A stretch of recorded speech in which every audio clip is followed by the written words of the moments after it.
তুরস্ক ইতিহাসের শহর, আজ প্রতিরক্ষা প্রযুক্তির অন্যতম কেন্দ্র। নেটোর এই গুরুত্বপূর্ণ সদস্য দেশটি এখন শুধু নিজের নিরাপত্তা নয়, বরং বিশ্বের বিভিন্ন দেশের সামরিক শক্তির মেরুদণ্ড হয়ে উঠছে। আর এই উত্থানের মূল হাতিয়ার উন্নত প্রযুক্তির ড্রোন এবং সামরিক সরঞ্জাম রফতানি। এক দশক আগেও প্রতিরক্ষা শিল্পে তুরস্কের নাম সেভাবে শোনা যেত না, কিন্তু 2024 সালে এসে দেশটি প্রতিরক্ষা রফতানিতে বিশ্বে 11তম অবস্থানে। শুধু তাই নয়, ড্রোন প্রযুক্তিতে তারা এখন শীর্ষস্থানীয় দেশগুলোর মধ্যে অন্যতম। ড্রোন প্রযুক্তিতে বিশ্ব জয়ের পথে তুরস্ক। বিশ্বজুড়ে সামরিক ড্রোনের চাহিদা লাফিয়ে লাফিয়ে বাড়ছে। রাশিয়া ইউক্রেন যুদ্ধ থেকে শুরু করে মধ্যপ্রাচ্যের সংঘাত, সর্বত্র ড্রোন হয়ে উঠছে যুদ্ধের প্রধান হাতিয়ার। তুরস্কের বেরাক্টার TB2 ড্রোন আজ 27টি দেশে রফতানি হচ্ছে। নেটো সদস্য থেকে শুরু করে ইউরোপীয় ইউনিয়নের বেশ কয়েকটি দেশ পর্যন্ত এই ড্রোন কিনেছে। ইউক্রেন যুদ্ধেও এই ড্রোন কার্যকর ভূমিকা রেখেছে, যা তুরস্কের প্রযুক্তির ওপর বৈশ্বিক আস্থা বাড়িয়েছে। তুরস্কের ড্রোন কোম্পানি বেকার বর্তমানে বিশ্বের অন্যতম দ্রুত বর্ধনশীল প্রতিরক্ষা প্রযুক্তি সংস্থা।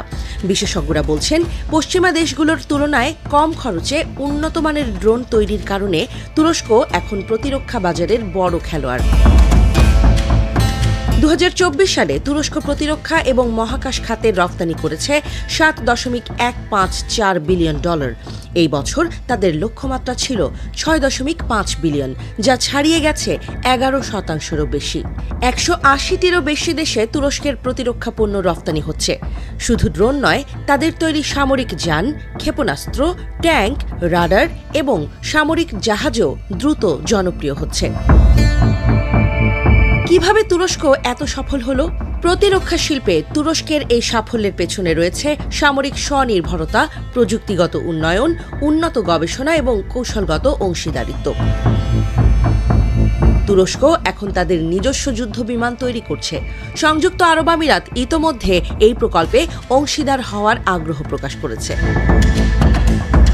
তুরস্কের সরকার ঘোষণা দিয়েছে 2028 সালের মধ্যে প্রতিরক্ষা রফতানি $10 বিলিয়ন নিয়ে যাবে। বিশ্লেষকদের মতে, এই গতিতে চলতে থাকলে তুরস্ক আগামী কয়েক বছরের মধ্যেই বিশ্ব প্রতিরক্ষা বাজারের শীর্ষ 10 রফতানিকারক দেশের তালিকায় ঢুকে পড়বে। আজকের তুরস্ক শুধুই অস্ত্রের রফতানিকারক নয়, বরং প্রযুক্তির মাধ্যমে সামরিক কৌশলে বৈশ্বিক বিপ্লব ঘটাচ্ছে। প্রতিরক্ষা শিল্পে এই উত্থান শুধু তুরস্কের অর্থনীতিকে এগিয়ে নিচ্ছে না, বরং তাদের কূটনৈতিক অবস্থানকেও শক্তিশালী করছে।